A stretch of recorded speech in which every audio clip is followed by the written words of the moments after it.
En estos breves minutos vamos a hablar de un tema que causa bastante conmoción e indignación, como es el caso de la posible o eventual responsabilidad que pueda tener el Estado colombiano frente a lesiones o muertes de los conscriptos. También vamos a hablar un poco de las lesiones o muertes a los soldados profesionales.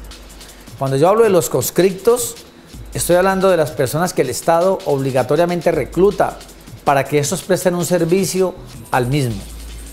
Si yo hablo de soldados conscriptos, estoy hablando de los soldados regulares. A estos soldados, en caso de que les pase algo, el Estado se le puede imputar un triple título de imputación. Mientras cuando hablo de soldados profesionales, policías, intendentes, subintendentes, oficiales, etcétera, fuerza pública, policía, ejército, les procede 2 títulos de imputación, que ya vamos a verlos a continuación.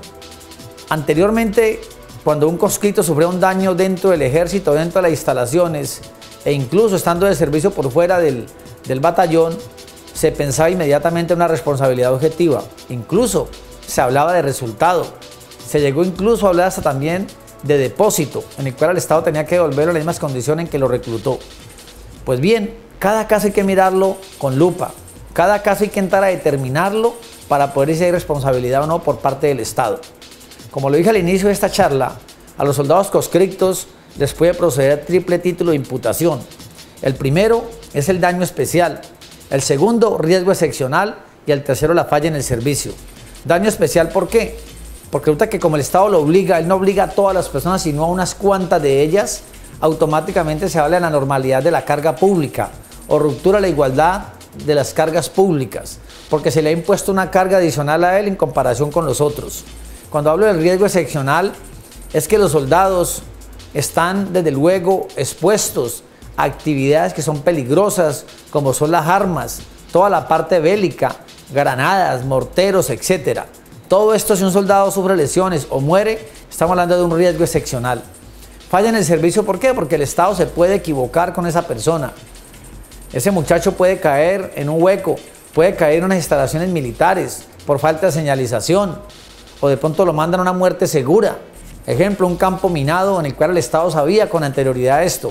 Eso se habla de una falla en el servicio, y lo mismo los 3 elementos tradicionales: la omisión, el retardo, la irregularidad, el daño, y ahí tenemos la relación de causalidad. Cuando hablamos de los soldados profesionales, esto les puede proceder 2 títulos de imputación, que es el riesgo excepcional o la falla en el servicio. Frente al riesgo excepcional, también estos están expuestos a manejar armas que son consideradas actividades peligrosas. Entonces, si un soldado profesional sufre graves lesiones, desde luego el Estado tiene que responder por la teoría del riesgo excepcional, por manipular armas que son consideradas actividades peligrosas.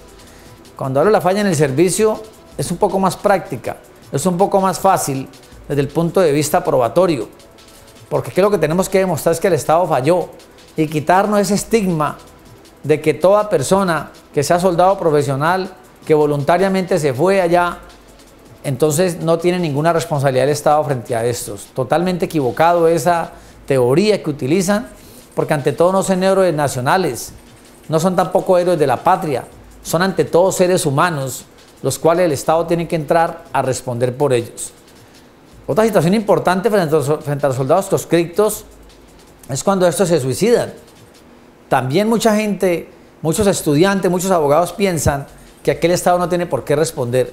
Siempre tenemos que mirar todos los antecedentes, todas las situaciones de tiempo, modo y lugar en que finalmente perdió la vida este soldado conscripto.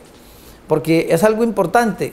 Podemos poner como ejemplo, si un soldado se quita la vida con un revólver o con una pistola o con otro tipo de arma que es de un compañero, igual con la de él o la de otro se hubiera podido quitar la vida. El problema radica en que el Estado tendría que responder si el Estado con anterioridad sabe de que ese soldado tiene problemas psicológicos o psiquiátricos y que nunca hagan nada por esa persona. Frente a ese tipo de cosas, el Estado tendría que entrar a responder por una falla en el servicio. ¿Por qué? Porque sabían todos los antecedentes patológicos, psicológicos o psiquiátricos del conscripto y no se hizo nada por salvarle la vida. Entonces siempre tenemos que mirar todos los aspectos, todos los acontecimientos que finalmente determinan la lesión o muerte de un soldado para poder determinar bajo qué título de imputación tenemos que esbozar. Desde luego, el Estado tiene muchas formas, así como nosotros hablamos de varios títulos de imputación, aquí también opera la causa extraña, como la culpa exclusiva de la víctima, el hecho de un tercero, la fuerza mayor, etcétera, para poder desligar la posible responsabilidad del Estado colombiano frente a lesiones o muertes de los soldados. Porque podríamos también pensar, ¿qué pasa cuando un soldado se evade de la base militar y resulta que a ese muchacho le pasa algo en las afueras? Ahí, para mi concepto, no hay ninguna responsabilidad del Estado. ¿Por qué? Porque al Estado le queda muy complicado vigilar la conducta de cada soldado para evitar que estos se evadan de la base militar. Podríamos hablar, sin embargo, si es una base militar que está ubicada en una zona roja, con mayor razón. Un soldado tiene que cuidarse, porque me imagino yo que tendrá las advertencias del caso para evitar que hagan este tipo de situaciones que lo puedan conducir a la lesión o muerte sin que el Estado tenga que responder por ellos.